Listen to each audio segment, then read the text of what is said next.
We will call the 6 p.m. public hearing to order. This is the application on behalf of 433 South Main Street, amendment to SDD number 15, an application filed on behalf of Corporate Center West Associates LLC, owner of 433 South Main Street, located within Special Development District 15. The application seeks permission to amend the existing SDD to create a new mixed-use development, which contemplates a new development parcel and the construction of an approximately 2,417 square foot new Starbucks building along South Main Street. In addition, associated improvements, including the reconfiguration of the parking layout, installation of new landscaping, lighting, and pedestrian amenities are proposed. We will begin with roll call. Ms. LeBrun?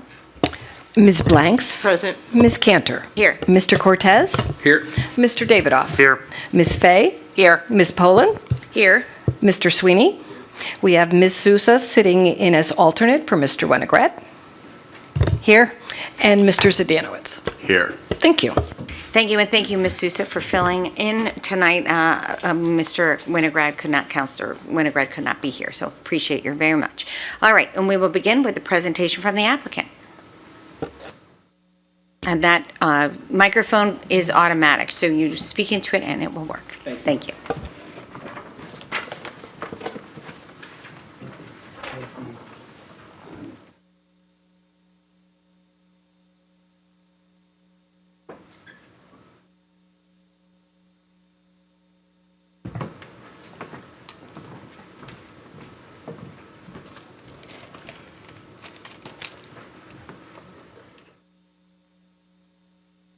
All set.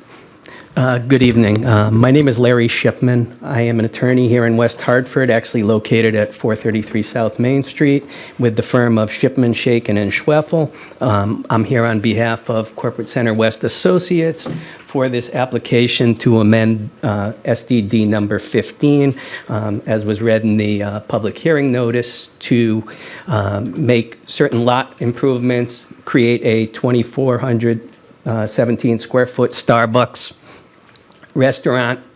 The project overall contemplates potential future development, and we hope to be before you at some point in the near future with additional applications. Tonight we're focused on this Starbucks lot creation.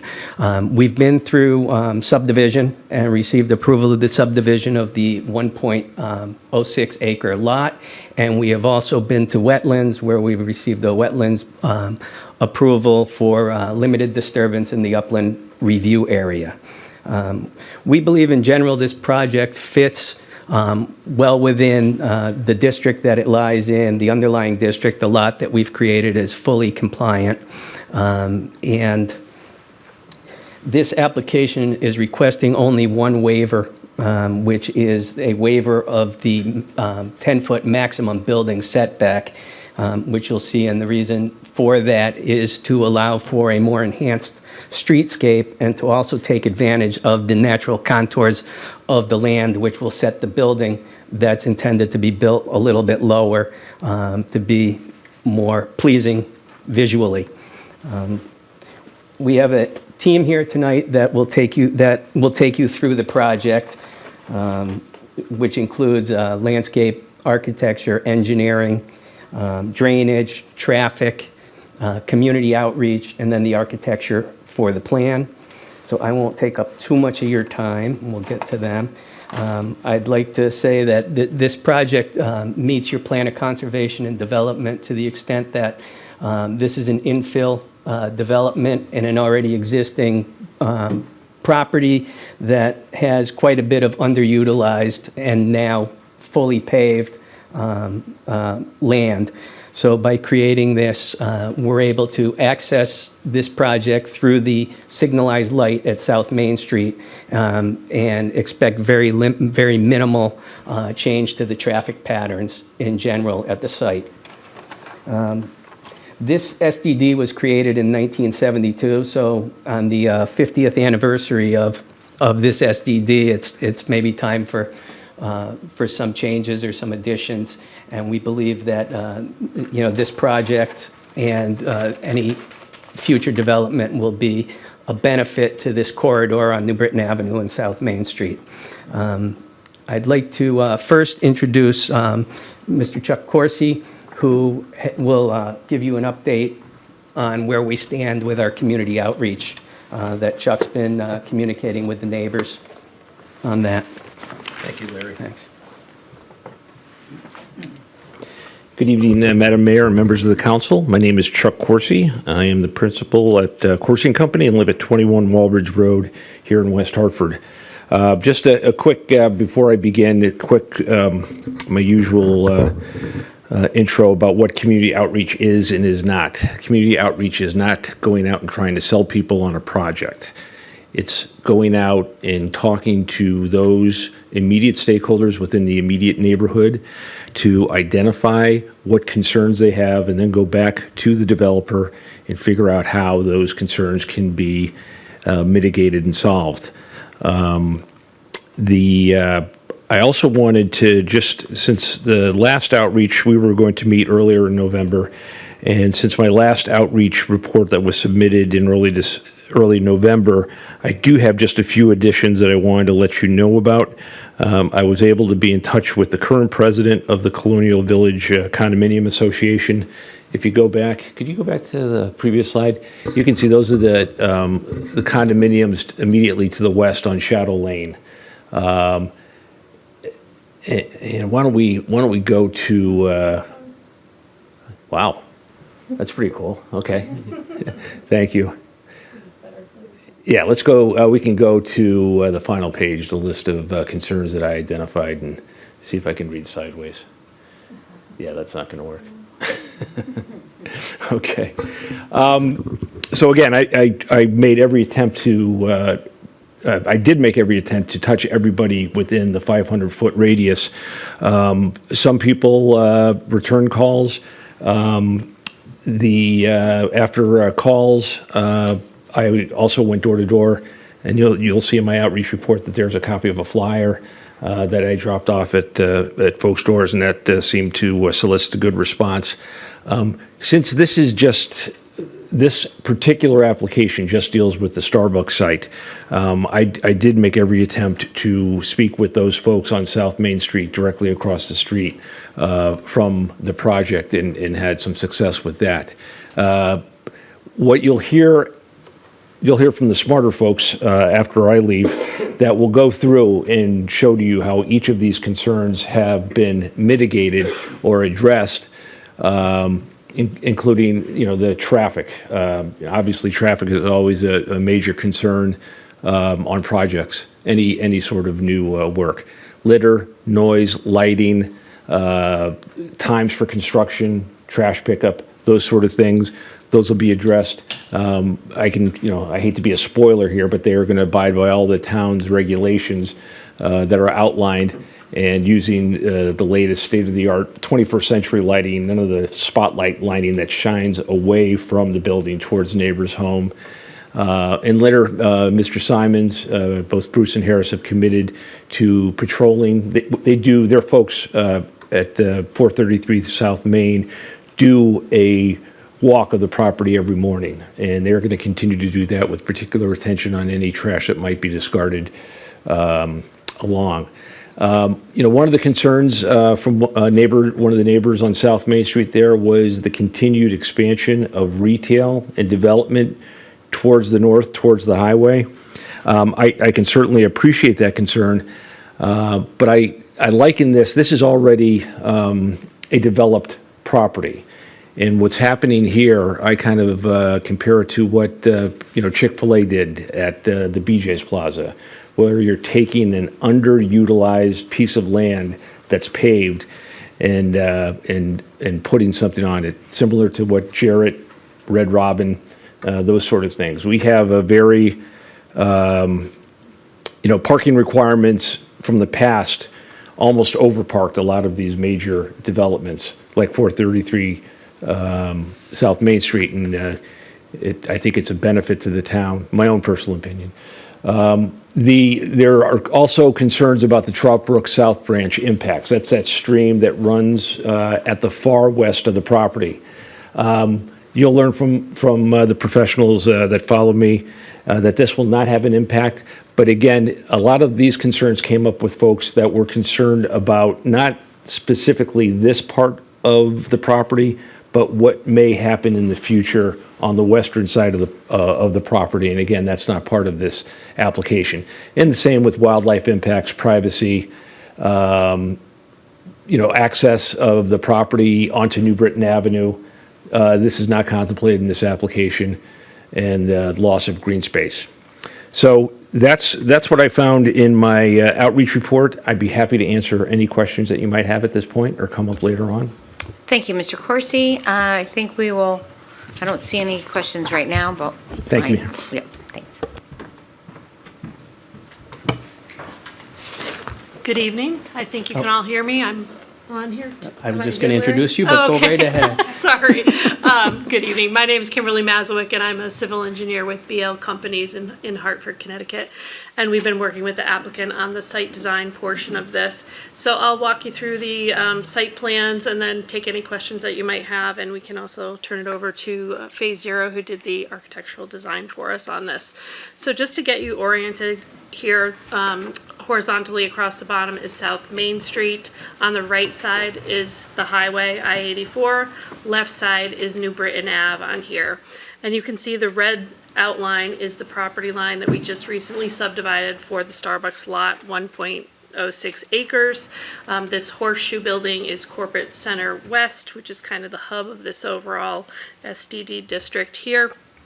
Hartford Healthcare is on the corner of New Britain Ave and South Main. Cats Limited, and then you have some Dunkin' Donuts, an American Eagle diagonally across the intersection, and then across the streets here there are residential areas that you see, and a brook that runs back here. This plan here is just illustrating the SDD District 15 that we are in, and it's the hatched area here, so it does encompass the proposed Starbucks, Corporate Center West, and in the Hartford Healthcare parcel over here. And you can see our underlying district is general business, and then again, as I mentioned, there's residential district across the street, a little bit of neighborhood business district diagonally, and more residential here.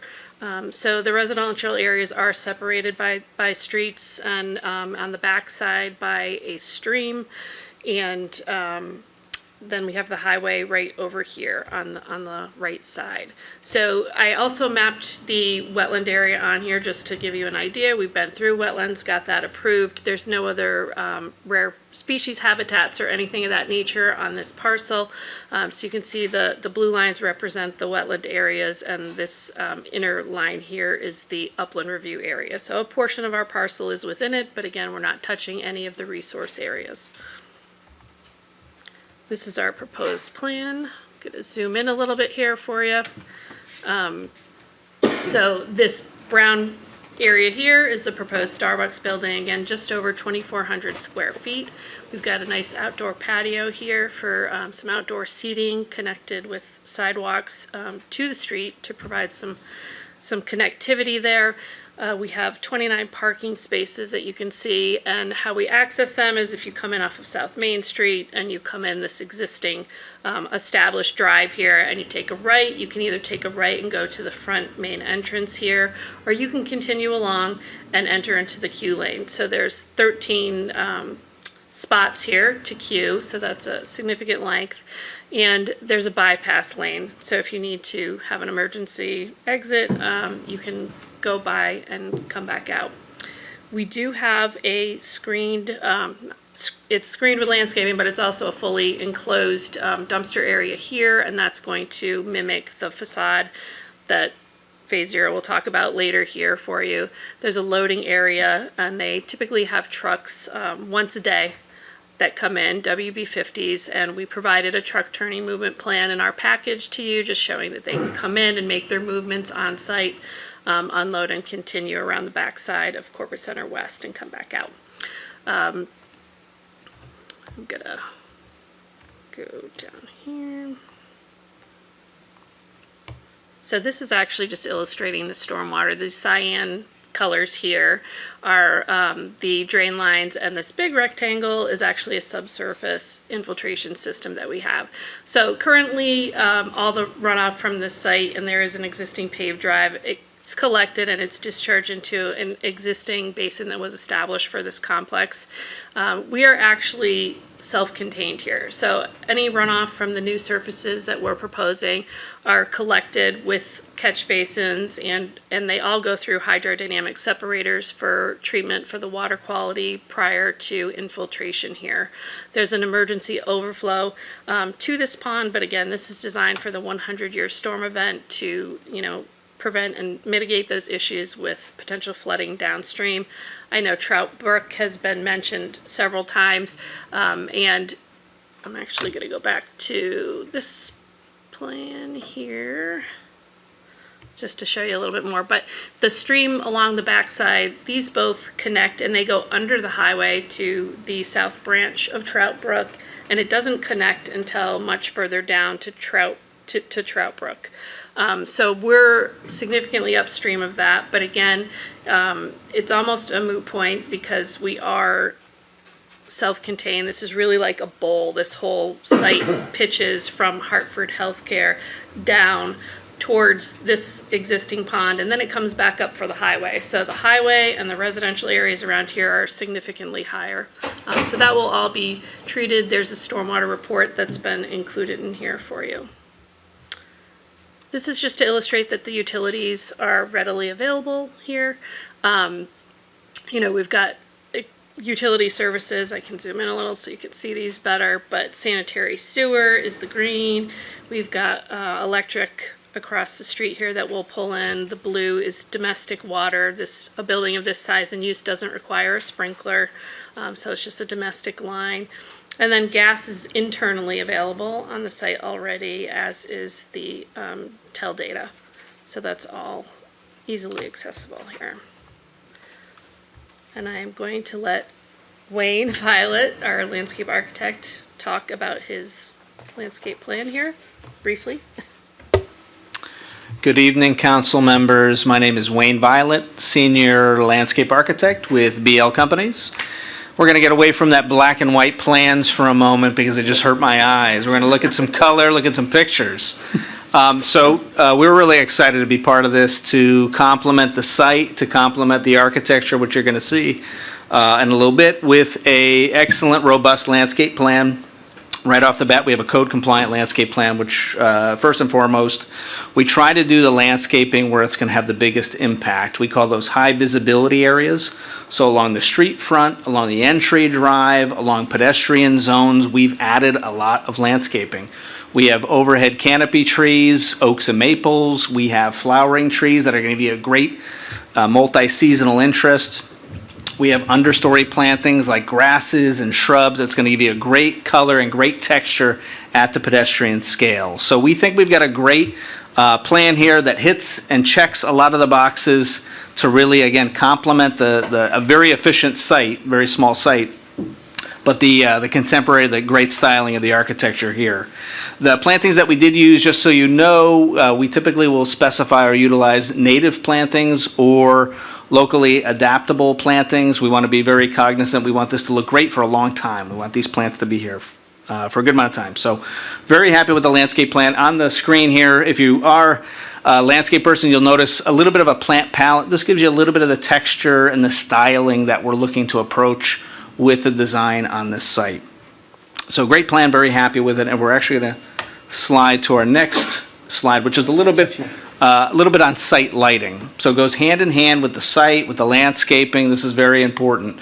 So a couple things right off the bat. We're utilizing all LED fixtures. As was mentioned, we're using state-of-the-art fixtures that are going to efficiently light the site without light trespass and without disturbance to the surrounding neighborhood. We have dark sky compliant fixtures specified, full cutoff fixtures, and what that means is we're not having light bleed into the sky, and that's pretty consistent with how West Hartford operates. We are utilizing a mixture of site lighting poles and building mounted fixtures to efficiently light the site. We've minimized the number of fixtures we can in order to hit the light levels that we're looking for. So we think we have a good plan as it relates to site lighting for this particular site. On the left side of the graphic, there are a few images of the light fixtures being used between pole-mounted fixtures and wall-mounted fixtures. Again, to complement the architecture, efficiently light the site without having any impact to neighbors surrounding or across the street. So, very brief summary of site lighting, of landscaping, and I'm sure will be available for questions when they come up. Thank you. So before I turn it over to Phase Zero, I did just want to touch base quickly on the traffic. So we did include a full traffic study that was prepared by our traffic engineering department. And they found that the peak hour volumes were 140 based on the ITE trip generation manual, that they would expect 140 max on the peak AM and then also on Saturday. And they did review the level of service, and there was no significant impact found and no improvements needed based on the traffic study, and that's all included in your documents. And with that, I will turn it back over to Larry to turn over to Matt. Matt, we're going to bring up our architect to go over. Thank you. Good evening. For the record, I'm Matt Whitmer, a principal with Phase Zero Design Architects in Simsbury, Connecticut, and pleasure to be here tonight. We've had the opportunity to work with Starbucks at a number of sites throughout New England, and I have to say this is probably one of the better sites, if you will. Things just really came together very nicely. Sometimes things are forced, and this I think you'll agree as I walk you through this. It's just one of those designs that just came together really, really nicely. It has a lot of unique features to it. This is actually a view from inside Corporate Center West. As you come into the parking lot and begin to make that turn, you're going to see one of the entrances to Starbucks. This is the entrance that faces the main parking area, if you will. We're not calling it the main entrance, we're calling it the side entrance. As you come around to this side of the building, you also see the drive-through. It's all revealed to you very easily, but it's well blocked by the view from South Main. As Kim had showed you in the site plan, you continue to drive down behind the building and then up into the drive-through lane and the bypass lane. So the vehicles are really hidden. The queuing is really hidden by topography. I'll show you that in a site section in a little bit. The headlights at night don't shine across the street or into the South Main. It's really very nice the way the topography tends to screen and complement the building. And the next slide. So this is the view from the intersection of South Main and Corporate Center West. It's about a 2,417 square feet building. It's not a large building at all.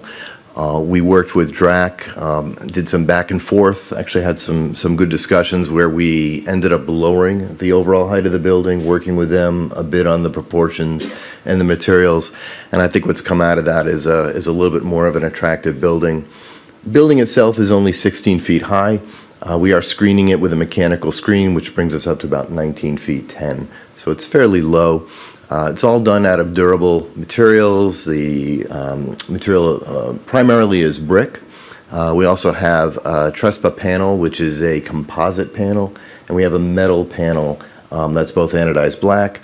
We also have a metal panel that has a printed image on it, if you will, of a wood material. It actually is a really high-end panel. This is not your typical laminate, but it shows really well, gives some warmth to the space, to the building. This is the backside with the drive-through. You can see some of that wood panel there. We have screens with a fence you can see over on the left side of the image that hides our mechanical systems, if you will. There's no exterior ladder. There's an internal roof hatch, so we don't have anything that would be seen around the building that looks utilitarian. I also show there's some lighting you can see below the word Starbucks there. This is really decorative lighting. I'll show you a little bit that on the front of the building as well. It really just shines up and down. It's a warm LED, and it's really just something to bring your eye to create a little bit of interest. This is the backside, as you can see again. Not very interesting, but really not seen by anybody, and well screened by landscaping as well as the fencing. And the front side where we have our main entrance, if you will, which faces South Main. There is a connecting sidewalk directly to South Main.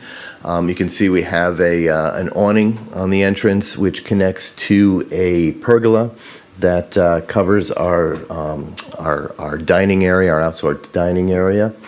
That's surrounded by planters. We have a stamped concrete floor, if you will, that looks like a stone.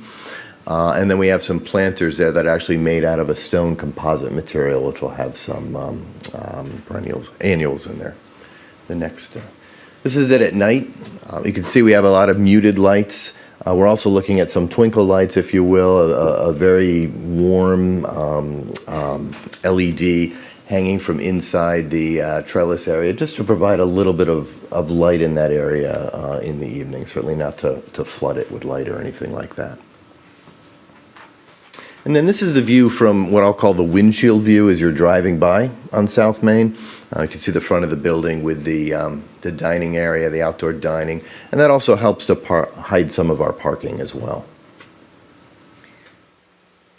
Do you want? There's a little bit of the materials. We have the Trespa panel that I told you about, the brick, the metal pergola system, and the maked canopies that are on the building. And I think this last one really shows a little bit about what I was talking about from the site. You can see that the parking behind the building is actually stepped down. We're actually lower than the residential across South Main by a good distance, and we have a fair amount of landscaping there that's blocking the view, but also allowing the building to have some presence. So that completes the presentation from my end. Thank you.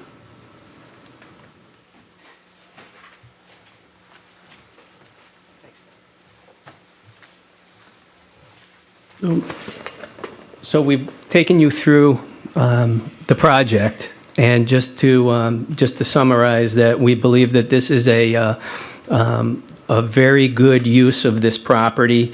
It enhances also the walkability in the area. It provides amenities to the large population within the office building that currently exists, along with the Hartford Healthcare, and it also kind of ties this property more to the corner, which is one of your corridors at New Britain Avenue and South Main Street.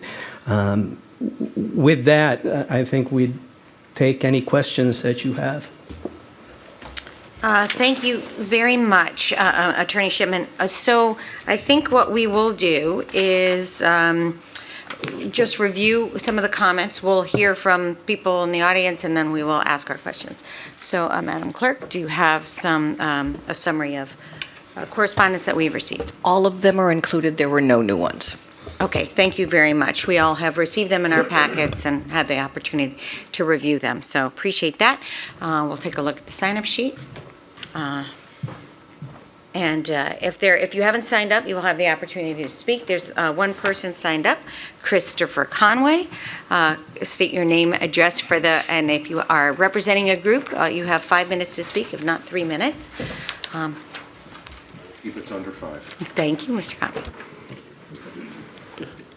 Good evening, Madam Mayor and members of the Town Council. For the record, my name is Christopher Conway. I am the President and CEO of the West Hartford Chamber of Commerce, which is at 948 Farmington Avenue.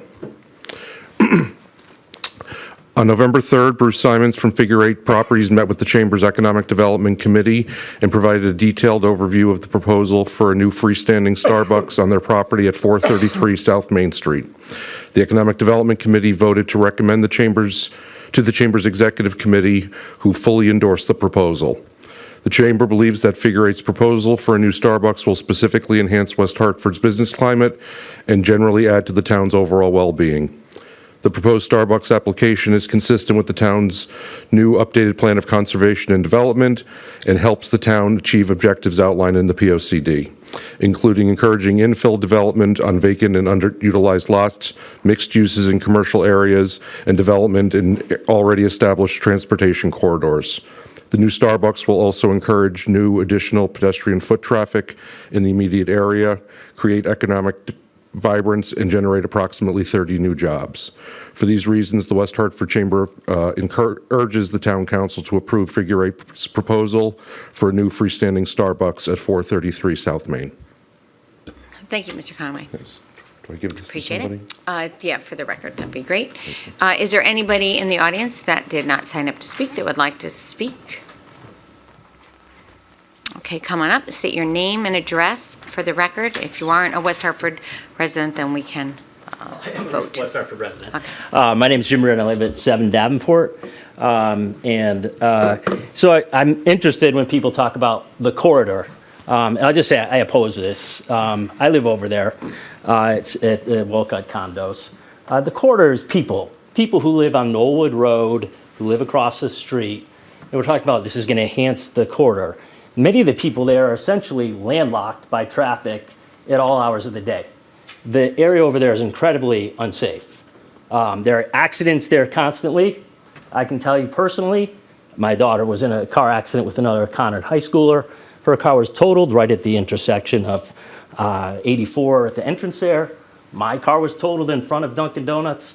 My mother-in-law's car was involved in a hit-and-run accident right at South Main in New Britain. This area is incredibly dangerous. I noticed the traffic engineer isn't here. Okay, so if we add more traffic to an already dangerous situation, it won't make it any worse. It's horrible. And I'm just going to read the one section. I will submit written comments, but I'll just actually skip the read and I'll submit it later. If you come from South Main, from the New Britain area, and you approach that intersection, and then you approach the CCW area, there are lights there. The very intersection after that is Conard High School. There's enormous volume of high school traffic at that time, in the morning at least, and then of course in the afternoons. The whole area, I think what doesn't take into account is the quality of the traffic. There's just an incredibly, if you sit at the light, I would ask any of you here, go sit at the intersection of South Main and New Britain Ave and watch the light. And I guarantee you that red does not mean red. Everybody will go through, and if you're the developer, you're probably saying, well, that's whose fault is that? Is that the town's? Nobody patrols the traffic. But that's the reality of the traffic over there. It's an incredibly busy area.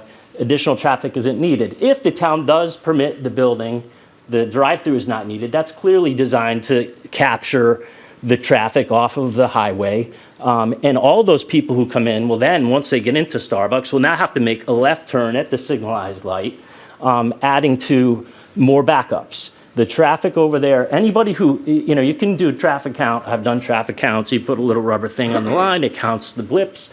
If you go over there and observe, what you'll see is that the busy times of day, traffic backs up from the CCW and New Britain Ave. It backs up there, and then it backs up going the other way up New Britain Ave. The area doesn't need more traffic, not for something that's not that's being billed as an amenity. So I'd like to just submit written comments if I could. And I have one question, which is simply, is the setback on South Main Street actually to make it closer or further away from South Main? And I'll leave it with that. But in summary, as someone who lives there as a resident, and I know there are other people here, I hope they'll actually speak since I only have 3 minutes, and I don't represent anyone except for myself. It's an incredibly difficult place to live. I've lived at other places in town on Mountain Road. This area is qualitatively different and doesn't need more traffic. And that's it. But I would love to get a question, an answer to that question. And I did not get your last name, Jim? Reardon, R-E-A-R-D-O-N. Reardon or? Reardon, Reardon, okay. R-E-A-R-D-O-N. Yeah, and do you have written comments for us? I do, but I just want to get an answer to that. I will submit them, but I was wondering about the setback. Is it closer or further away? The developer will address that when they come back up. Okay. Thank you. All right. Okay, Well, I'll submit the written comments. My assumption is that it was further away, is closer, but it may be further away, in which case Thank I you. would not have a comment. Thank you, Mr. Reardon. Is there anybody else that would like to come on up and state your name and address for the record?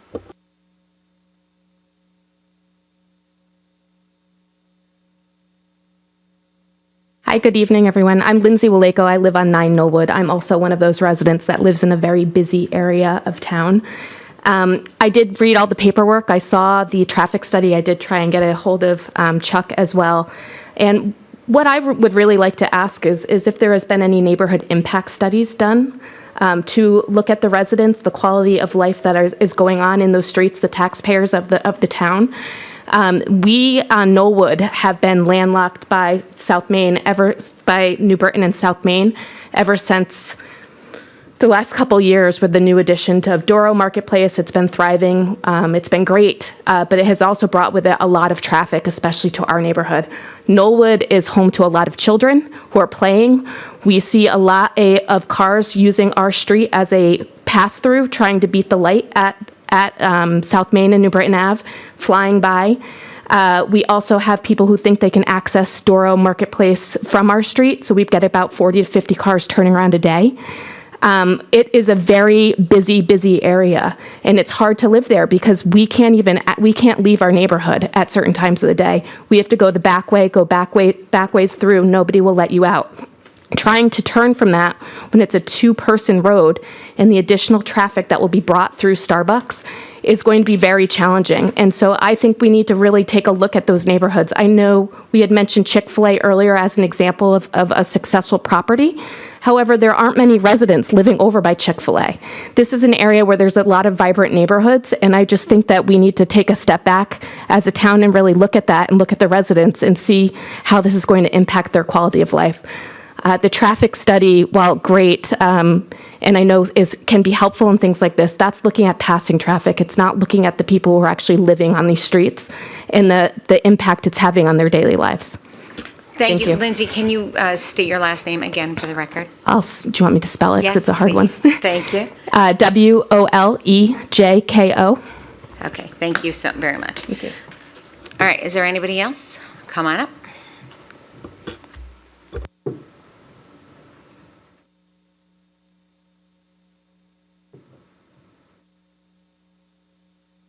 I'm another Lindsay on Knollwood Road, Lindsay Marshall of 22 Knollwood Road. And I would just like to say, the development is exciting. Doro has brought a lot of great things, and Starbucks would too. But again, just being able to turn onto or off of our street is very dangerous. We really cannot take a left anymore off of Knollwood Road. And then the no sidewalks on our street when I have two kids.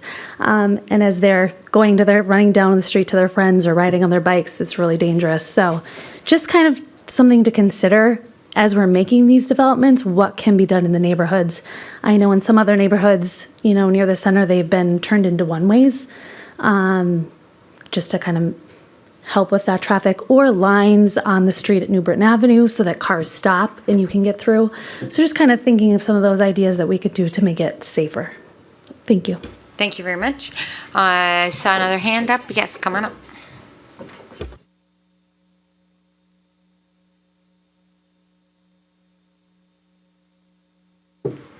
Hello, my name is Eileen Rausch. I live at 6 Thorn Road. I've lived there for 27 years. I'm in Wolcott townhouses. I've seen a lot of changes in West Hartford. And I wish I could say I was looking forward to this change. I'm not. I echo what other people have said. I sort of came here to hear about it. I'm a little dismayed that the traffic is absolutely ridiculous. And those of you who don't live at our end of town don't see it. New Britain Avenue is a racetrack. People fly. I live near the traffic light for Wolcott Road. I live near Wolcott Park. Traffic lights mean nothing at this end of town, and it's a racetrack, and it's gotten worse. I feel for the people on Knollwood. It's getting bad on Wolcott Road as well.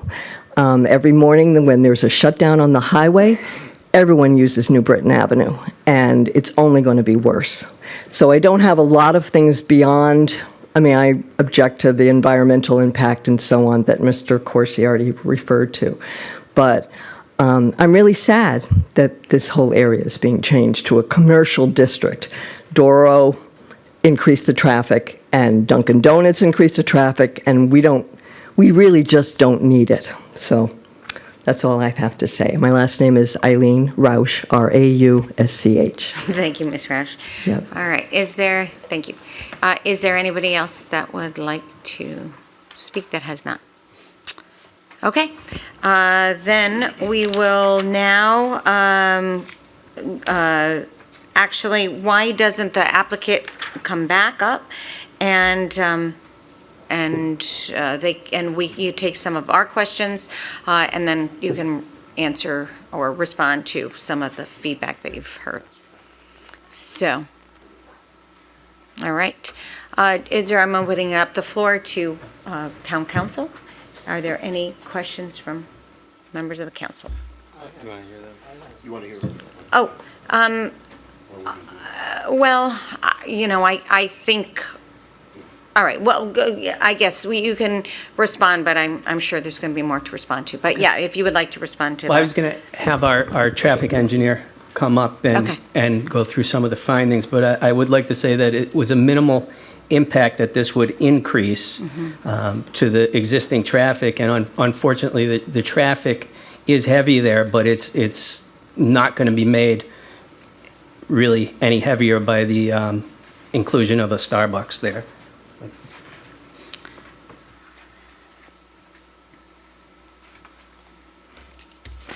Good evening, everyone. For the record, my name is Pat Padlo, and I'm a professional engineer licensed in the state of Connecticut. Just to answer some of the comments or provided by the public, yes, we do acknowledge that there's heavy traffic, and there are some crash statistics that we've provided in the summary table. Majority of the crashes that we have noticed or reported in the last 3 years were at the intersection of South Main Street at New Britain Avenue. However, in front of the proposed site at the segment of New Britain Ave, those accidents or crashes reported were minimal. Going back to other comments, as far as traffic impacts, as Kim provided earlier, as Kim provided earlier, the Starbucks itself is generating approximately, based on ITE trip generation standards, are generating 137 vehicles in the morning, in the afternoon about 60, and then on Saturday midday about 140 in and out. That's total. So if you think of it over an hour, so if you think of the rate or in terms of that, it's about 2 vehicles a minute. And to add on to how conservative these numbers are is also the fact that Connecticut DOT only allows a 20% bypass rate. So think of it in terms of how often when you go and get your coffee, are you going just to get your coffee, or is it on your way and you're just stopping by and picking up a cup of coffee? So knowing that, we only had a 20% reduction, and that's why our volumes are approximately, the highest volume that we're generating is about 140 vehicles, which is about 2 vehicles a minute. Going back to the actual level of service, or how much impact does it have on the existing traffic? Yes, there is congestion in the area, and on the at the signalized intersection, specifically at the South Main Street and New Britain Ave. However, looking at our results from Synchro model that provides the sorry, let's take a step back. We utilize a traffic simulation model, Synchro, that grades the level of service or how well of a traffic flows through in by level of service A through F. A means good, F means congested. And currently there is congestion. The level of service in the area is approximately level of service D, and for overall, and we are maintaining that throughout the 3 time periods that we've analyzed. And that means about delay, about a minute or so. I hope that answers the questions. Thank you. No problem. Just to add to that in a non-technical manner, we believe that this traffic is already there This is a Starbucks. It's not necessarily a destination. And I think that's why you find that coffee shops, whether it be a Starbucks or a Dunkin' or any other, are voluminous because they just pick up the traffic that's already there. They're not really creating new visitors to the site. And on top of that, this one will be serving a large population that's actually pulling into the office building for work and or medical appointments, and it'll pick up that. And there is a lot of walkability in that neighborhood, and there's bus stops in that neighborhood, and this will just be another stop along the way on that. Do you want to address the setback now? Or? My understanding is that the setback, the maximum building setback is from the front of South Main Street, and this building is set further back, and what that's doing is it's allowing for the additional green space and landscaping and pushing the drive-through and all the visual impact of parking to the rear of the building, not to the front of the building. And it allows for, but the reason for the small setback is to allow for walkability in a zone like this, because again, while there is traffic, this is a business commercial zone, and it will continue to be that whether there's this particular use or another use. The uses in that area are commercial business and do attract traffic. And West Farms Mall being around the corner is probably the biggest driver of all the traffic in that area. Thank you. All right. So I would like to, I don't know, I see our town planner in the back there. I don't know if you would like to come up and just talk about that heavy traffic and what you perceive as the impact, and I don't know if that's.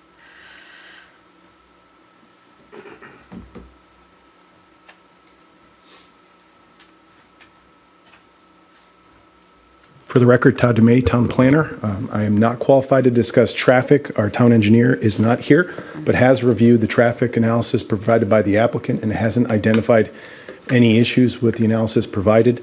I would point out, because it wasn't apparent from the applicant's presentation, that both roadways, New Britain Avenue along this property's frontage and South Main Street, are not local town roadways. They are state traffic facilities and subject to additional review and approval by the State Office of Traffic Administration, which the applicant is under that process as well. Thank you. That's very helpful. Okay. All right. Now, with that, I think we're ready to go to questions from the council. Are there questions from the council? Ms. Blanks. Thank you, Madam Mayor, and thank you for your presentation. I always enjoy these presentations, especially the landscape piece of it. So my first question, well, I'll stay with the little parking thing. My family's a big Starbucks family, especially my daughters, and they love the drive-through. So I would like you to elaborate a little for me in terms of the drive-through lane coming in from South Main. And it looks like it's separate from the rest of the corporate structure, because my concern is, I know personally that drive-through lane can back up. I don't know what it is about Starbucks, but it seems like every state that I go in, that drive-through lane is hanging all the way out and sometimes can interfere with other traffic. So can you elaborate on that for me? Sure. So if you look at the screen here, I'm going to zoom in a little bit. Again, South Main Street is down here. When you come in, if you continue on here, there's actually 13 spots for queuing in this lane, which is significant. But if there is an issue, I'm going to go back to this mapping here, just so you can see. There's alternatives. So this circulates all the way around, Corporate Center West. These roadways completely encircle this. So if there is an issue, there are alternatives for the traffic flow. But 13 is actually, a significant number in here. And then again, there's the bypass lane if for some reason you need to get by and get out. Okay. Can I just add that also that traffic obviously if it does back up, it backs up internally, which is not that we're anticipating that it'll back up, but it's not going to be backing up onto any public roadways that are causing any type of traffic situation. So that's a benefit, I guess. Okay. Through you, Madam Mayor. So when let's say it potentially does back up, would it interfere with the other corporate centers tenants or patients or clients if they're trying to get through, or is it separate? So does it kind of stand alone, and are they able to travel freely? That's what I'm getting at. So you're saying if they back up into this drive lane, this is actually a fairly wide drive aisle right here. It's 28 instead of, 24. You see 23, 24 typical. So there would be room to actually go around if for any reason it does back up. But this is a drive lane, and you can go here or you can circulate, around the building. And if for some reason Corporate Center West patients had to get in here and it was backed up, there's plenty of room to really go around. This isn't a high-speed roadway, like Larry mentioned, it's in the parking lot, or they would have to go,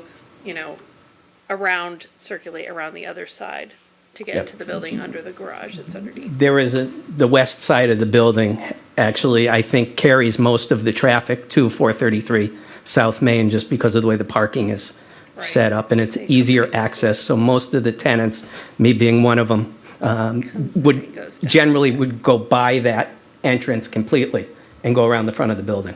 Yeah, they're like this, most typically, and there's 3 entrances. Thank you, Ms.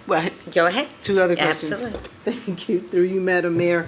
So the other question I had was, I think it's for you, Mr. Landscape Professional, when you talked about the lighting and that it was a good plan. So I'm just curious, because that sort of sounds like your professional expertise.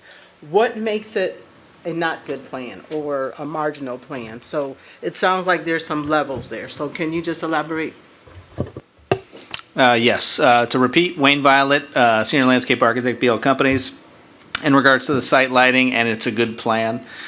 The reason why that is the case, or what would make a maybe incorrect plan, is if we have any light bleed, past the property, if we have more fixtures than would be needed for the site, if we overlight the site, we feel like we've minimized the amount of light fixtures between pole, wall mounted, and then you had seen from the architectural images some of those decorative, really nuanced lights on the building.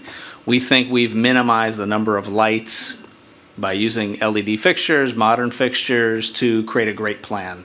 Again, a bad plan would be too many fixtures in the wrong spots, lighting areas that are not high visibility areas, either for vehicular or pedestrian zones. For that reason, we feel we have a very strong plan. Thank you. And one more. Through you, Madam Mayor, is the dumpster. So I believe you all said that the dumpster is an enclosed area and it's secured and sort of out of the way. So I'm just curious in terms of how will the dumpster be secured? How often will that dumpster, be changed? Because again, when we're out and about, sometimes either it's on the weekends or what have you, sometimes the dumpsters can be overflowing and it's very unsightly, especially for folks that live in the neighborhood. It is a fully enclosed dumpster, but I'm going to let Larry speak to the actual procedural process for Starbucks. So as far as Starbucks is concerned, they'll hire a trash pickup service. I don't know how frequently they'll come. It's something that they kind of determine based on traffic at the store. But with regard to securing and litter, again, the owners of the building have committed to policing the parking lot, as they currently do now, every morning to pick up any trash or napkins that might be blowing. So we think that once Starbucks gets their process down with how often they need to empty the dumpster, and the fact that there will be daily monitoring of traffic, of trash, that should resolve any concerns. Thank you, Ms. Blanks. Any other, Mr. Cortez? To you, Madam Mayor, I got a few questions. One, what is the hour of operations of the Starbucks? Generally, the Starbucks is open from 5 to 10, 5 a.m. to 10 p.m. Those would be the hours that they'd be requesting unless they're in conflict with the town's set hours. Okay, and then other question that I have is the traffic light. There's a traffic light there, I believe, right in the entrance, and that traffic light is not operational during those hours all the time. You know, sometimes it's a blinking red. Is that something that will be addressed because it is a nightmare to drive in that section at times. So it would be helpful to get in and out of the property. I'm going to defer to our traffic engineer on that one. For the record, Pat Padlow, professional traffic engineer. You are correct. There are some times during off-peak hours that signal is turned off. We will be working with Connecticut Department of Transportation because it is a state route to determine if those times during off-peak hours or those selected times the signal needs to be turned on or not. And then the last thing is, I guess it's more of a comment. You know, we state that, you know, this would accommodate, you know, a lot of the people at, you know, Central Corporation Central West and the medical building. Why not put it in the building? That's besides the point. And to say that the traffic will not increase there, we don't need projections. If you go to the Starbucks right down the road, you would see that there is an impact on that on Corbin's Plaza from the Starbucks. If you sat there and watched, so now we're going to add a drive-through, which is super convenient, which I'm excited about it. There is going to be an impact in traffic on a road that's already difficult. 2 weeks ago alone on that section of Bryn Avenue, there was 2 car accidents within 20, 30 minutes apart. So, and I know that you guys cannot address the traffic issue. That's bigger, and that's something that I think we should look at down the road. But it is going to be a significant impact on traffic, I believe. But that is all. Thank you. Thank you. Thank you. Thank you, Mr. Cortez. Ms. Bowen. Thank you, Madam Mayor. Just as a welcome to your first public hearing. Thank you very much. And thank you to the team presenting. My questions are around pedestrian safety. So a couple of questions around that. I imagine that some of the folks who work at Corporate Center West are going to want to walk over to Starbucks throughout the day. Is there an easy way for them to do that without just walking through a parking lot with no crosswalks?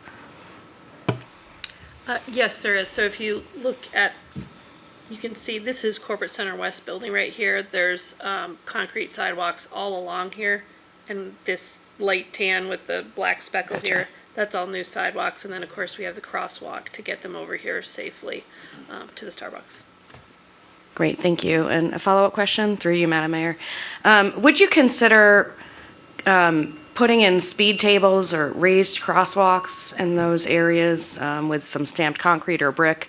I think that would promote better pedestrian safety, alert drivers to the fact that the crosswalk is coming up. I know that's a best practice for pedestrian safety. That shouldn't be a problem. Yeah. We could incorporate that in here. Thank you. Thank you, Ms. Bowen. Mr. David. Thank you, Madam Mayor. I have two questions.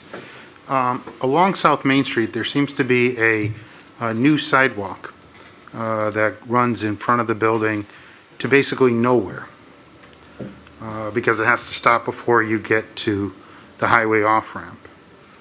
Why are we building a sidewalk to nowhere? So in original meetings with DRAC, and Todd Dumais may be able to speak to this even more. This was part of a comment, was to just redo the sidewalks here in this area. And I understand what you're saying, that if you were to go down here, it does go to I-84. That was in one of the comments.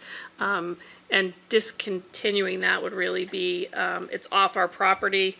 It would be up to the town to, go to the state to discontinue that because that is in the state right of way.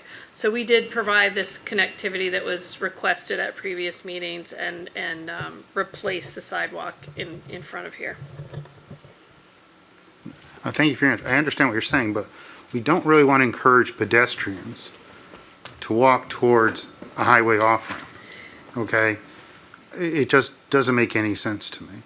And especially once you get over the highway overpass, you're going to have people then try to cross over where people would get onto I-84, which is very dangerous anyway because you've got people coming in both directions trying to get onto that highway. So anything that could curtail that activity would be more favorable. So at some point, that sidewalk, in my opinion, needs to end well before the highway. So I don't know what can be done to do that. The second thing is in one of your drawings, which one, get to which one it is. One of the pretty pictures.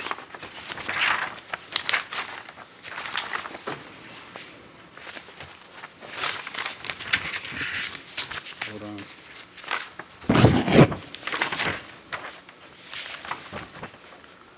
Oh, it's A9.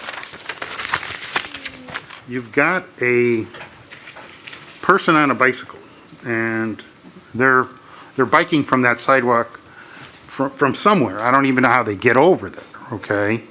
So really, that's not realistic, okay? So I think that's problematic, and I don't think we really want to encourage people to be coming down their bicycle to come in front of your building like that, okay? Not that people will not bike to the site, which brings me to my next question. If someone was to bike to the site, where do they put their bicycle? Because I don't see anywhere on the site plan any place for them to secure their bicycle.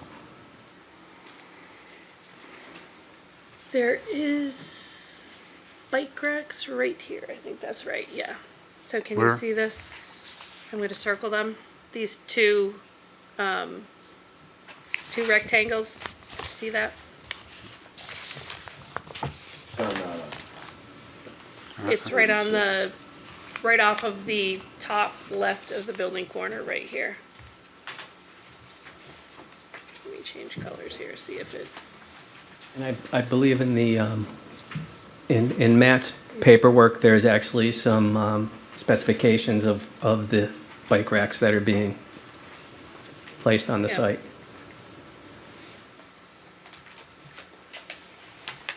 Okay, so I missed that, sorry.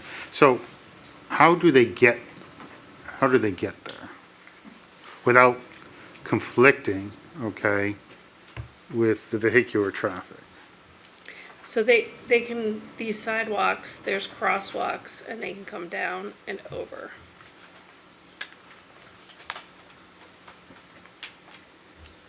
Okay, so I just don't know whether or not that's the best placement for them. I see where you've put them, but it does seem like there's a lot of conflict with vehicular traffic. And I thought part of our plan of conservation and development was to make some synergy between pedestrians, motor vehicles, and bicyclists. And for me, that looks like conflict.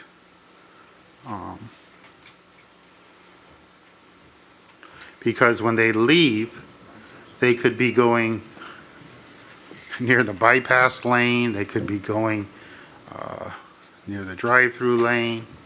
So Okay, so do you want to maybe put something, this is not a good color here, hold on.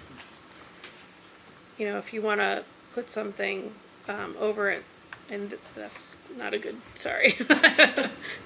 Crazy mouse over here. Where the If you sidewalk- want to put something over there in that area on the side, we could do that. And even, you know, we could, obviously, again, this is in the state right of way, but, you know, if you're concerned with the sidewalk, maybe this just ends here. And we stop and there's a break, so people are not going this way. And we could put, you know, the bike racks over here. if that's amenable. the bicyclist is going to get off their bicycle Right. to enter the premises. So I would have thought that they would go in through that door near the patio would have made a lot of sense to me, because most people who ride a bicycle don't have a cup holder. So I think they're going to want to either finish their beverage, okay, and relax, perhaps on the patio or perhaps inside. But I think to put them in conflict, I do like your suggestion to move it. I think that meets the needs. So other than that. And we'd be happy to work with Yeah. Todd to relocate the bike rack Yeah. and safe access to it, so that it's not coming over the grass. There'll be a path for it. As one of the people who worked, my last question has to do with drive-throughs in general. As one of the people who worked with my former colleague, Mr. Williams, on the drive-through ordinance, there was a set of criteria that we established with respect to idling noise, with respect to trash, with respect to impact to abutters, and things of that nature. So in your conversations with DRAC or the town planner, did you go through all the considerations that were in the drive-through ordinance and check all those boxes? I just want to get that on the record. Yeah, when we designed this was all done, we know that there was the new ordinance for the drive-through specifically, so this was done in accordance with that. Thank you for your answers. Thank you, Mr. Davidoff. Ms. Fay? Yes, thank you, Mayor Cantor. I just had a very quick question. In terms of the physical building itself, what's the occupancy maximum in terms of people, and the same with the patio? Thanks.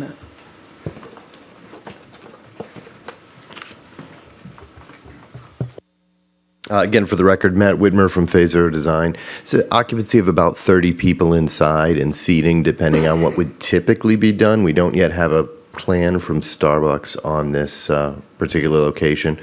We did show seating for 30 people outside on the patio as well. Thank you, Ms. Fay. Mr. Zdanowitz? Thank you, Mayor. So kind of to segue, I have a few questions, but to the sidewalk issue again, that Mr. Davidoff was talking about ending it, and you kind of highlighted it there. I really didn't think of it as an issue until Mr. Davidoff brought it up, because then I looked on my Google Maps and it does not go anywhere. I guess a consideration might be to eliminate the sidewalk literally going into the Starbucks and just have the state-maintained sidewalk that exists already, because then you wouldn't be having any traffic coming off of South Main Street, either pedestrian and bicycles. I think in this area, I don't know all the ordinances around town, but I thought we had an ordinance where the bikes couldn't be on the sidewalks, they have to be on the road. So I don't know that for a fact in this area. So they would have to use the main courses to get in there, the bicycles anyway. I don't know that to be the case here, but so I've just kind of been thinking it wasn't even something that brought it up, but I was just thinking the sidewalk going directly into the Starbucks doesn't need to exist off of South Main Street, and that would be the least path of resistance then, so then there's no issue right there in my mind. So the other thing, traffic was brought up, and some people spoke about traffic. I live north of Albany off of Mountain Road, and I can tell you guys, you don't own the traffic down here on this area. We have traffic backed up almost a mile plus from Route 44 all the way up Mountain Road, and as a dad that had 3 kids that had to get to Wolcott Park for soccer at 4:30, 4 o'clock, 5 o'clock, that is like a 2-hour, take a lunch with you, try to get to across town.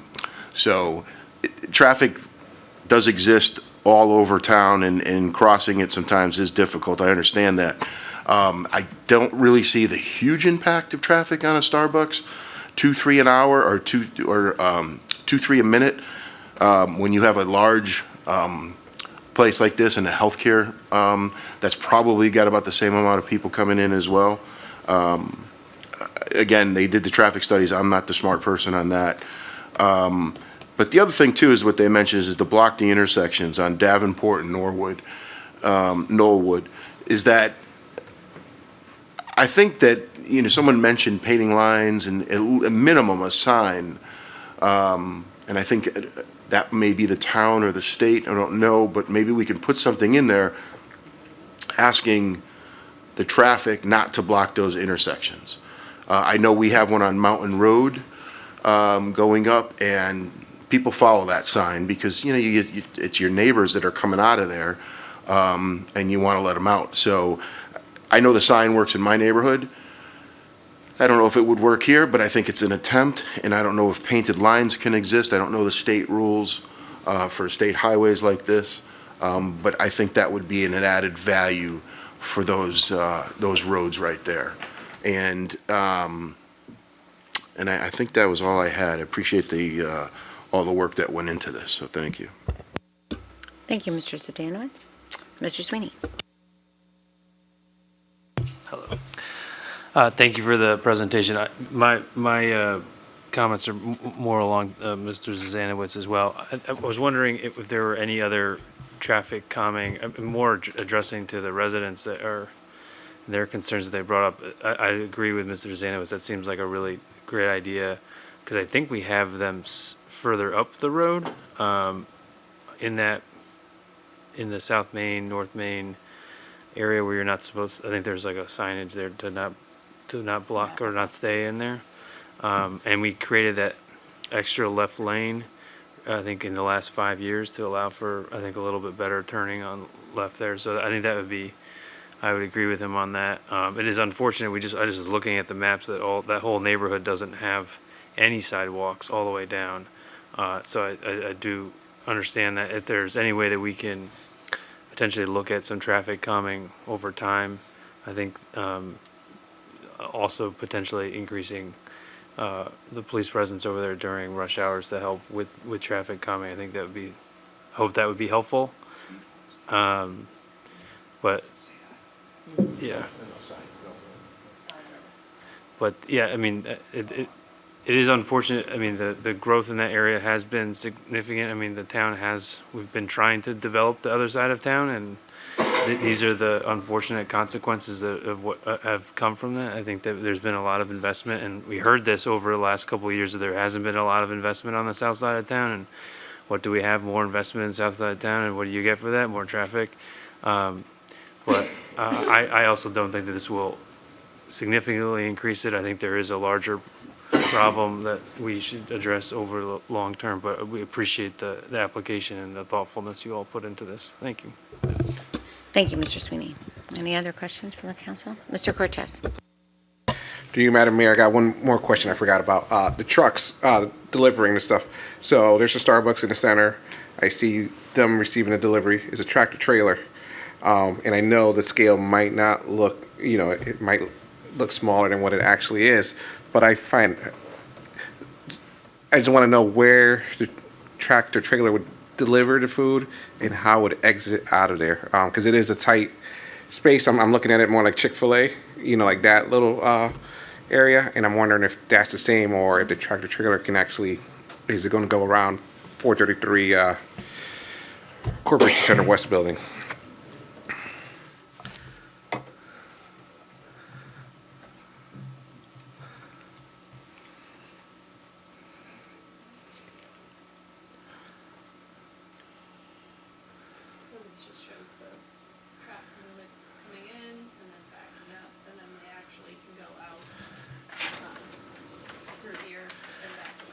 Got it. So then we're back into where the dumpster. Yep, there's like an area for the dumpsters back here. And there's a loading dock. Gotcha. Thank you. Thank you. Thank you. Thank you, Mr. Cortez. Mr. Zdanowitz. Sorry, I kind of want to get it on record because we were just whispering it here, and that's not fair to everyone sitting out there. Also, maybe, again, talked about Speedway. I'm concerned about your neighborhoods in Davenport and Knollwood.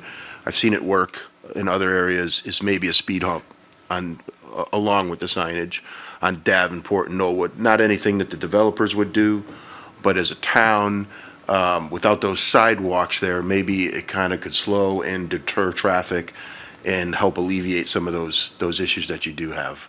I don't know how we go about that, but I just wanted to get it because we were talking about it and I wanted to get it on public record. Thank you. Thank you, Mr. Stanowitz. Anything else? Okay, so I do have a question on snow removal. It's kind of my standard question. So where would you remove snow? Would you pile snow in a location? How would you, obviously it depends on the amount of snow Yeah, for flow. I don't know if Bruce wants to speak more about this or not, but I know that they have oh, sorry, I'm sorry. Sorry about that. There is a very large amount of paved area back here that where they can actually remove it and put it over here and stockpile it. I don't know if Bruce has ever had to take it off. I don't think so because these are they're usually open spots back there, so they have adequate space to go over here. So that is close to the street front, right there. There could be. It's in a hole though. That's if you look at the grade, it drops like almost 10 feet down there. Right. Well. Okay. Okay. All right. I would echo my colleague's concern about. I think we've all seen the incredible success of many of the businesses and the investment that has happened in the south end of town and over the last 5 to 10 years, and it has had an impact, no question, on traffic. And unfortunately, we're seeing accidents everywhere. This is not, as Mr. Zdanowitz says, this is the biggest complaint that we get throughout town, is accidents, traffic, and speeding, and it's consistent with other towns as well. We don't stand alone. It's just something that people, I think everybody's in a rush and wants to get places quickly. So this is something I think we do need to look at that intersection and work with the state and see if there is a grander plan that we can do. In the meantime, we do understand the concerns of across street, pass-through street. We do have a process now for, and maybe the town manager can share with you the process that residents can take to have a review of their street. It's a more standard process now because this was a really consistent complaint that we have heard townwide on cut-through streets.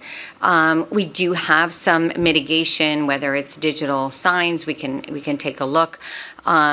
But I will say, after the pandemic, we saw a change in driving behavior everywhere, and the highways have really felt that too. So communities that are sort of close to highway exits are also feeling that. And I'm not sure, I know that the state has invested some money. There's been some federal commitment to driver safety, and we hope that that will continue to change behavior and include enforcement, but also maybe some additional infrastructure plans, because it is a real problem.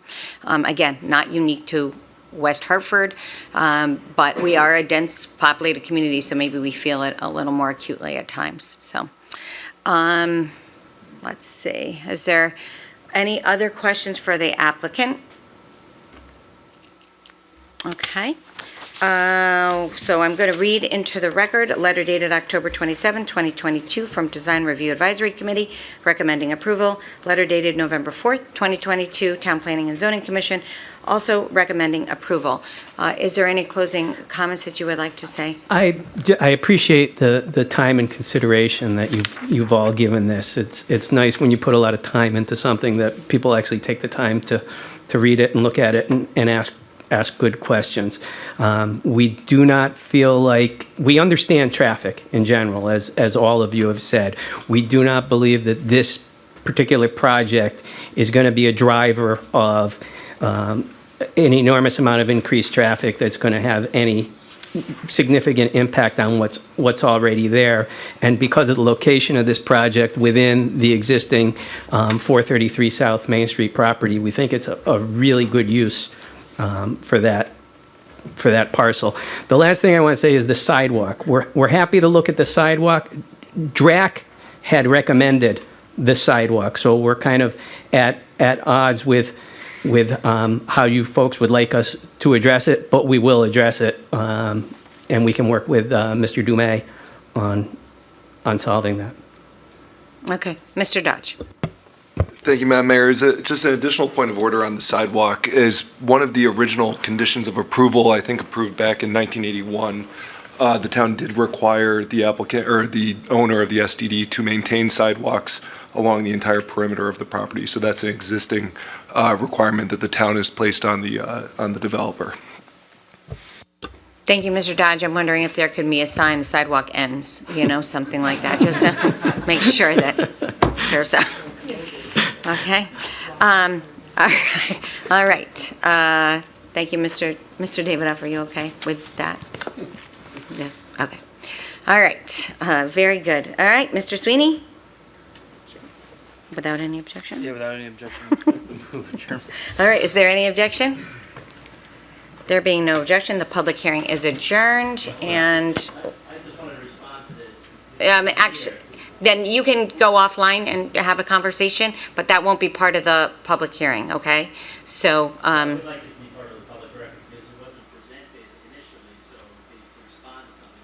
It was asked. I'm sorry. It was asked and answered. Yeah, the question was asked and answered, and I think a conversation with the applicant for your that would be helpful for you. Thank you. All right. With that, is there any objection?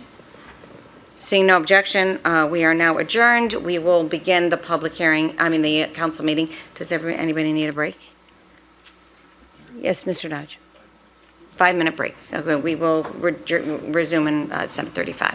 Thank you. Do you want me to leave this up?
All right.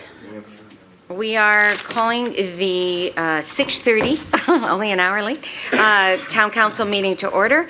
We will begin with the Pledge of Allegiance. Pledge allegiance to the flag of the United States of America and to the republic for which it stands, one nation, under God, indivisible, with liberty and justice for all. Roll call, Ms. LeBreau. Ms. Blanks. Present. Ms. Cantor. Here. Mr. Cortez. Here. Mr. Davidoff. Here. Ms. Fay. Present. Ms. Poland. Here. Mr. Sweeney. We have Ms. Souza sitting in as an alternate for Mr. Winograd. Here. And Mr. Zdanowitz. Here. Thank you. Thank you, Ms. LeBreau. Before we start, I just want to say that since our last council meeting, our community gathered to comfort each other, but also to stand against hate for the Club Q shooting.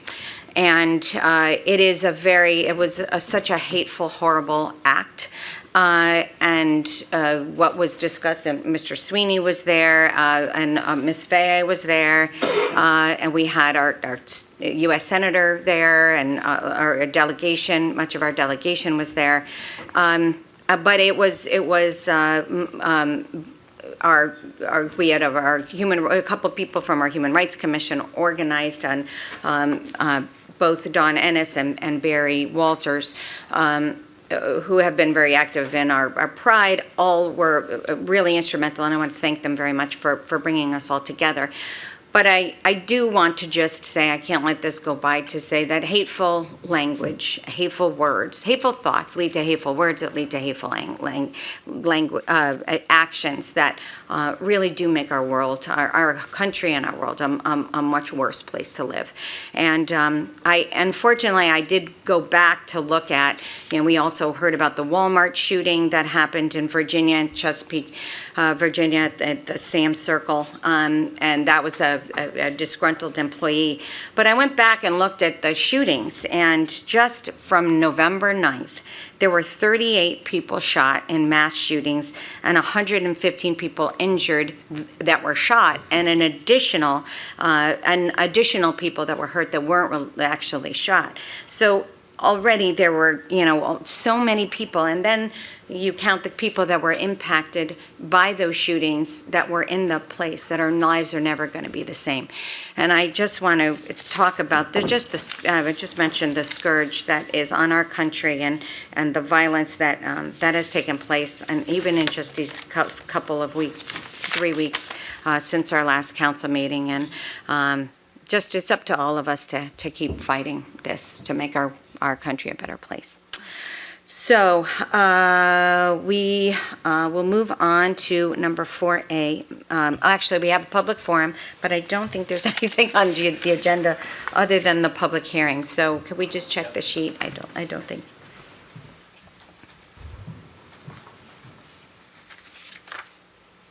Nobody signed out. Is there anybody here that would like to speak to anything that wasn't the subject of a public hearing?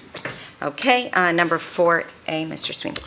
Thank you, Madam Mayor. And I'd just like to second what you said. I think we also, not only are we seeing a mass shooting, but we're seeing a rise in gun violence just in our general area. And we lost, actually, there was a resident of West Hartford who was killed in local gun violence. So it affects us all, no matter what neighborhood it is, not just in mass shooting, but everywhere. And I thank you for bringing this. That's so true. Thank you. So with that, Madam Mayor, without objection, I move that items 5A, 5B, 7B, 7C, 7D, 7E, 7F, 7G, 7H, 7I, 7J, 7K, 711, wow, I'm losing my mind, 10A, 10B, and 10C be placed on consent. And most of those are just, so you know, we're not just pushing their renominations to, reappointments to commissions, so that's why. Is there any objection? There being no objection, the items are placed on consent. Mr. Sweeney? Madam Mayor, without objection, I move the adoption of the consent calendar. Second. All those in favor? Aye. Any opposed? Motion carries. We go to number 6A, Mr. Sweeney. Madam Mayor, I move approval with conditions. The applications filed on behalf of the Corporate Center West Associates LLC, owner of 433 South Main Street, located on Special Development District Number 15. The application seeks permission to amend the existing SDD to create a new mixed-use development which contemplates a new development parcel and the construction of an approximately 2,417 square foot new Starbucks building along South Main Street. Second.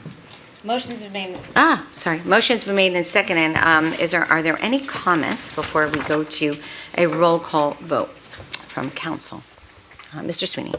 Madam Mayor, I want to acknowledge the comments made from the public of how that area has increased in traffic, but I want to also go back to what we were saying earlier. This is also a good consequence of great work by the town to really bring development to the south end of town, to continue to work on that, and with everything that changes, we have new things to deal with, I think, but I would just like to draw the attention to our town staff that we do really need to focus in on the traffic over there that is impacting our neighbors and young families over there. And I think that there were some really good suggestions, particularly on the speed tables, don't block the box areas, that I think that we should consider long-term as we go forward. And I really would love to, while I don't think we can put that in writing right now. I think that there's going to be a lot of maybe some other applications coming before us in the next coming months in this particular area that we should consider that. But that being said, I think there are a lot of people over here on this side of the council that would be welcome a drive-through Starbucks. Looking at you, Al. I think it's a welcome addition, and it's a really nice, they've done a really good job with this application, and look forward to supporting it tonight. Thank you, Mr. Sweeney. Ms. Blanks. Thank you, Madam Mayor. I would just echo what Mr. Sweeney said in terms of the application. Thank you for submitting this application.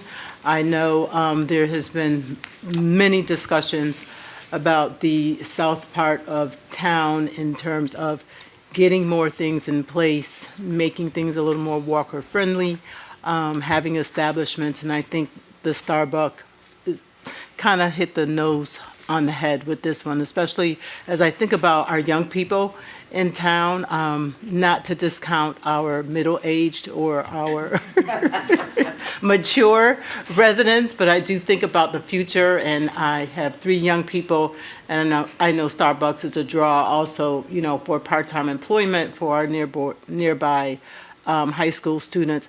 But I would like to underscore some of those safety features that was brought up tonight and really ask the applicants to sort of go back and really make sure that you've hit, the nail on the head and you've addressed all these issues, because I like to think of us as being proactive rather than reactive. And since we are dealing with that state highway right there and the state roadway, and as our students are walking back and forth and riding more bikes and whatnot, that's something that we really need to pay closer attention to and make sure that all these things are addressed. Thank you. Thank you, Ms. Blanks. Mr. Cortez. Thank you, Madam Mayor, through you. So I'm excited to see this project come in. Growth is always a good thing, especially on the south side of town. It's good to see this growth in that neighborhood, and I feel like it's going fast, and we have to kind of embrace it. But at the same time, to echo some of the stuff that Deputy Mayor Sweeney had said, with growth we have a responsibility to keep our neighborhoods safe. And I know it's challenging because we're dealing with the state, especially with New Britain Avenue and South Main Street, but we still have a responsibility to neighborhoods like Norwood. That's a beautiful road if you've been down there, and to see families out there, a lot of young families there out there playing in the streets and the traffic being diverted. So what can we do to help with the calming? And I think we as a town have a responsibility, but also the stakeholders too. So so thoughtful planning in building some of the new stuff coming up. It's important, and some of the issues we addressed today, I think would help, and there's a lot more that we have to do, and those are my comments. Thank you, Mr. Cortez. Mr. Zdanovitz? Yes, thank you, Madam Mayor. I echo what my counselors have said too, is with growth, and I kind of wrote this down and kind of stole my thunder, but it does. It's with growth comes responsibility, and just recently, in the last 2 weeks, there was a radio station, and I happened to be flipping stations in my vehicle, and there was someone on it appears that's always on this particular radio station. It's 1080. I forgot the exact format, but they said, oh, West Hartford town councilors have it easy. They don't have to respond to public comment. And, you know, and it was in response to other towns across America, Connecticut, where there's been a lot of interaction and police have had to intervene. And I just want to, you know, and I kind of, because we did this on the Board of Ed for many years too, and we don't respond. And it's not, I don't know the reasons why, but it never was to me that because we didn't want to get into an argument. But what it is I just want to rest assured that we're hearing you, right? And that we're listening. We're not responding, but we are listening. And in the comments already, you could see that, you know, with growth comes responsibility. So we want to see this Starbucks, at least I support it. But with that, you know, it's a continuous improvement. So it's if this, then that, right? So if this comes in and there's traffic, we have to address it. So I think that although we don't comment, we do hear you, and we do respond up here through comments afterwards, and we collectively try to work together on trying to make an area a better space. And I've seen that on previous projects. So I just wanted to say that. I do support this, and I just think as a town, as we grow, because growth is good, that we need to adjust. And we need, as a town, to be responsible and be able to take action where we can and mitigate those issues that do arise. We would be irresponsible if we didn't. So with that, I support this, and I appreciate everything that was presented today. Thank you. Thank you, Mr. Zdanowitz. Yes, Ms. Fay? Yes, thank you. Thank you, Mayor Cantor. I guess I'd start off by saying us New Englanders love our coffee. And wherever you see them, they're all crowded. And so there's certainly demand for something like this. I use some of the medical facilities over there, and I go over there quite often. And I always wondered, when I looked at the parking lot for that complex, why wasn't there like a pad something there? I don't know exactly what, but you know, you see this just huge space of blacktop and then these nice buildings and, you know, not much else there. So I was always kind of scratching my head saying, why isn't somebody proposing, I guess they call them pads, right? These little developments within the parking lots. So I was surprised that we didn't have one there. I think this is successful. I think it's the right size. That's why I asked the questions about occupancy. It's not ginormous. I always wondered where the people went, you know, who work there. Certainly there's a lot of people in those buildings. Where do they go? Now they'll have someplace very close. And aesthetically pleasing. I like the design that was put together on this property as well. I think it's very attractive.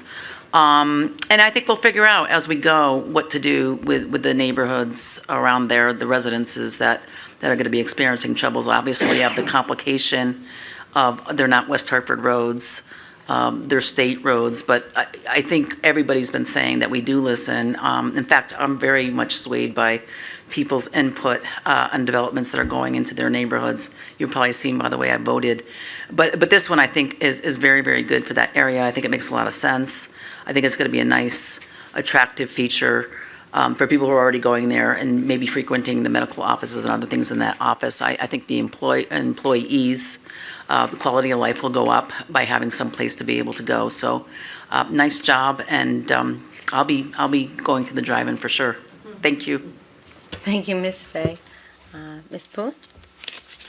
Yes, thank you. Unlike Ms. Fay, when I first saw this plan, my first thought was, wow, does West Hartford really need another coffee shop? And then when I looked at it, I realized right away, oh yeah, we do actually. We need one right here. I think this is a really comprehensive plan. It's a creative use of infill space that's already just asphalt. The landscaping will make it really nice. It's a good location for the Conard students and staff, but also for anyone who's just out and about towards that area of town.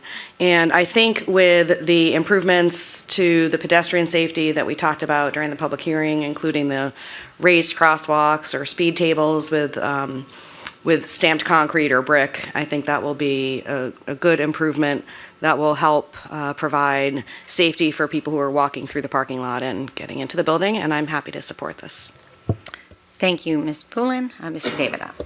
Thank you, Madam Mayor. I'll just start off first with, I'd like to thank the applicant for bringing such a comprehensive plan to us this evening, for being one of the first applications to utilize the drive-through ordinance.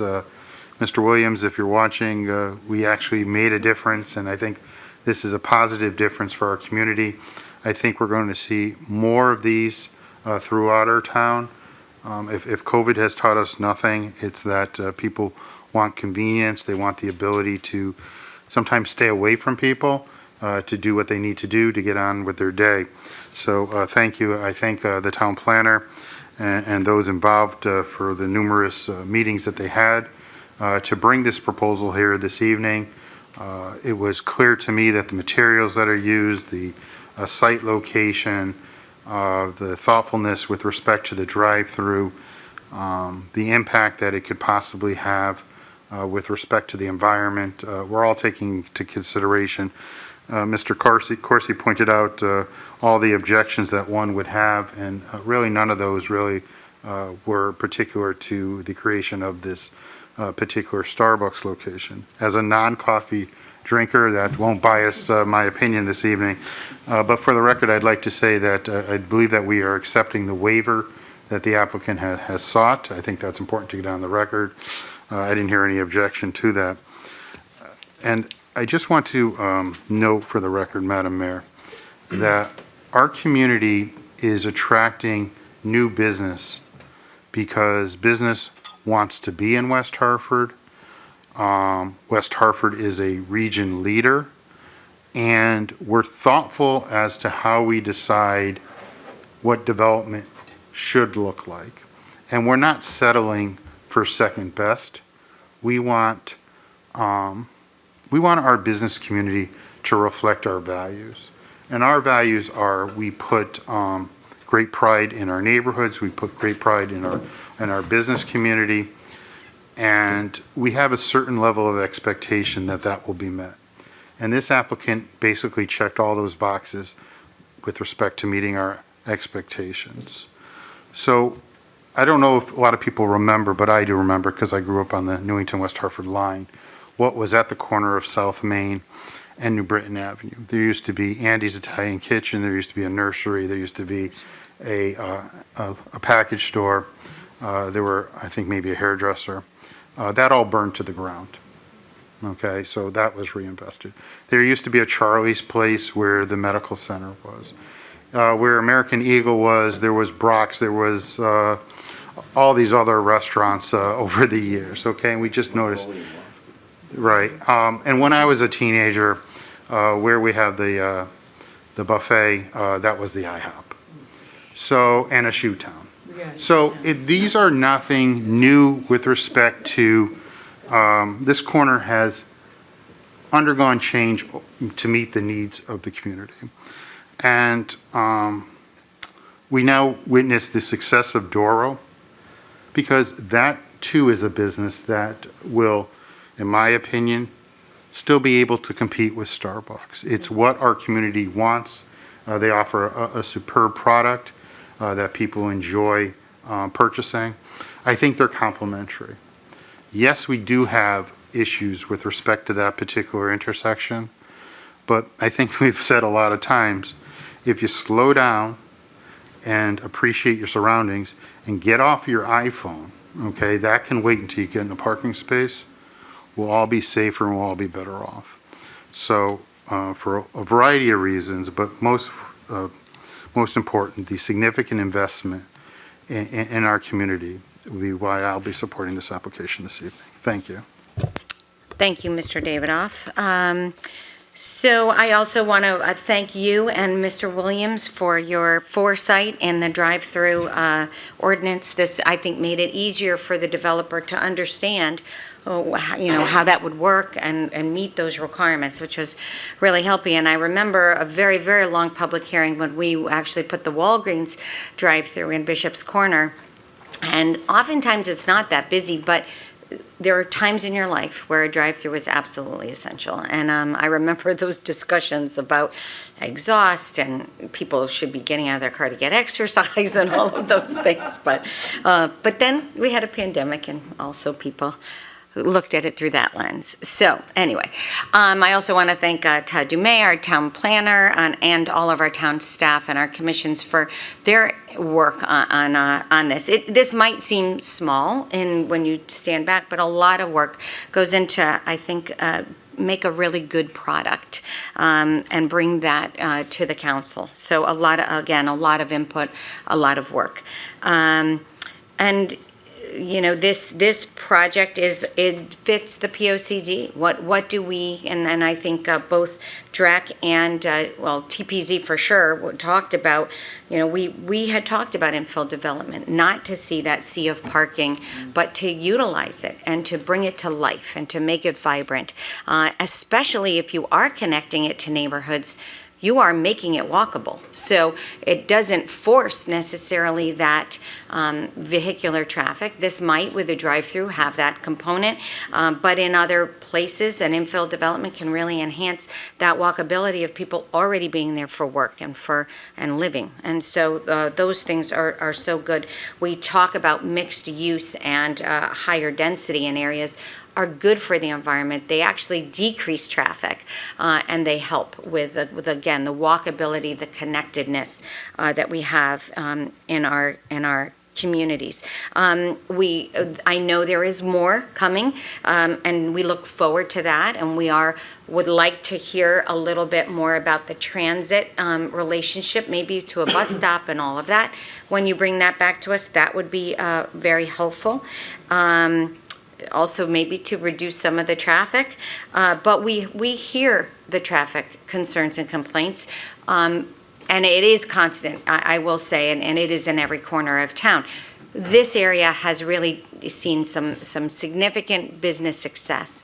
I think the Doro Market really did put it on the map in a way that maybe some previous businesses that Mr. Davidoff recalled. I'm like, oh my gosh, he really did a great job recalling those.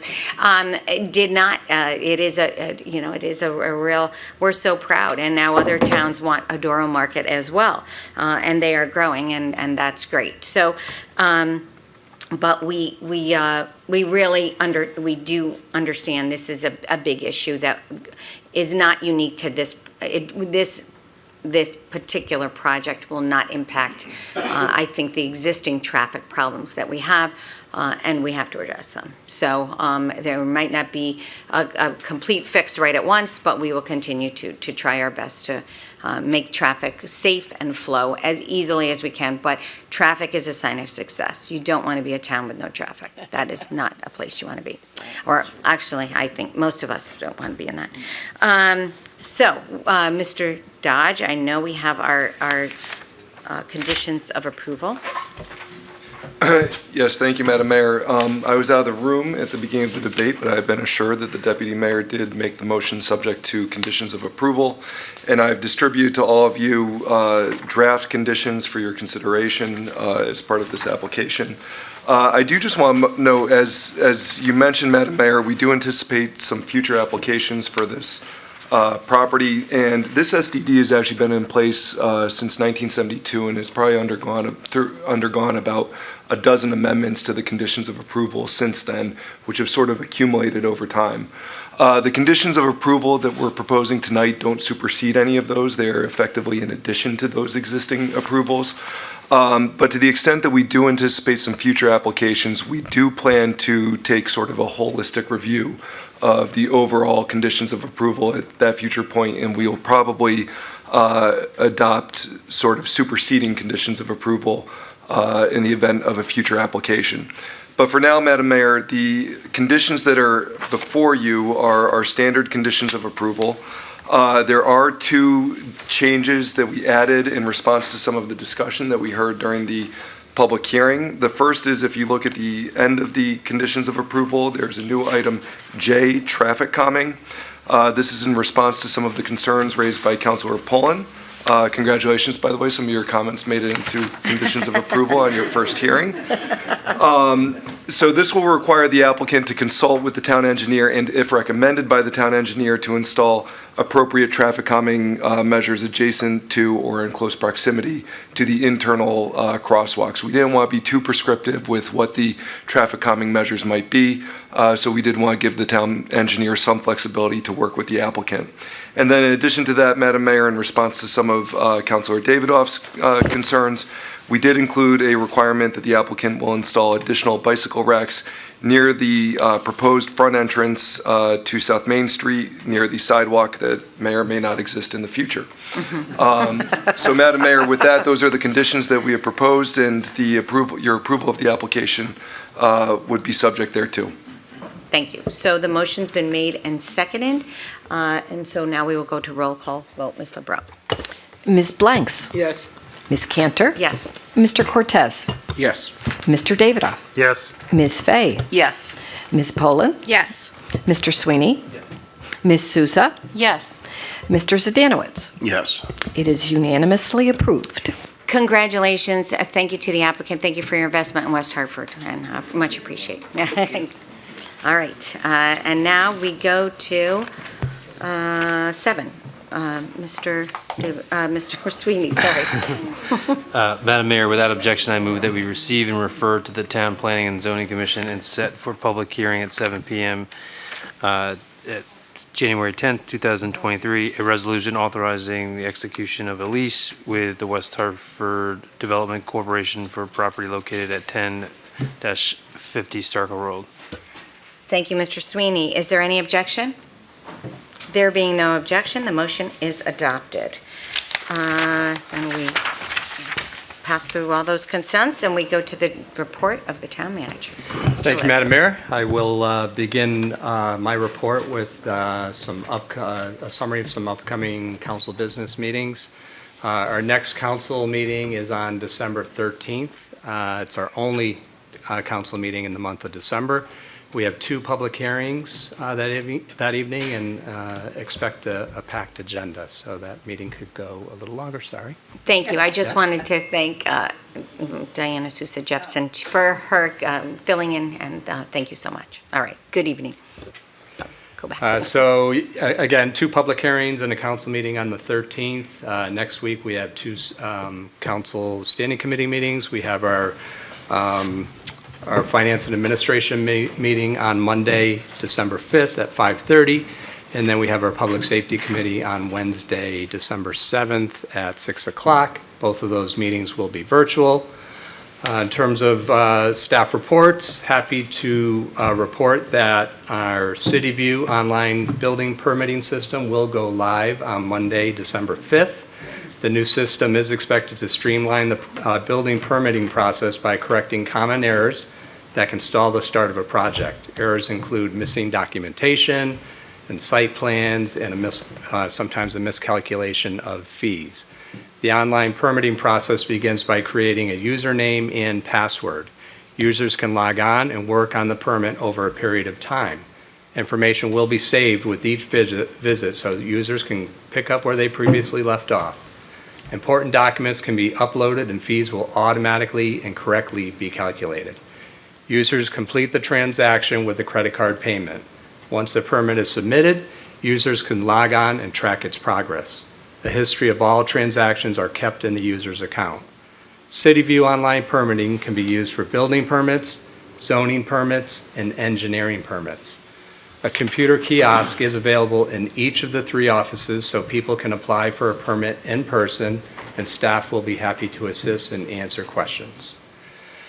The Government Finance Officers Association is pleased to announce that the town of West Hartford has received GFOA's Distinguished Budget Presentation Award for its budget.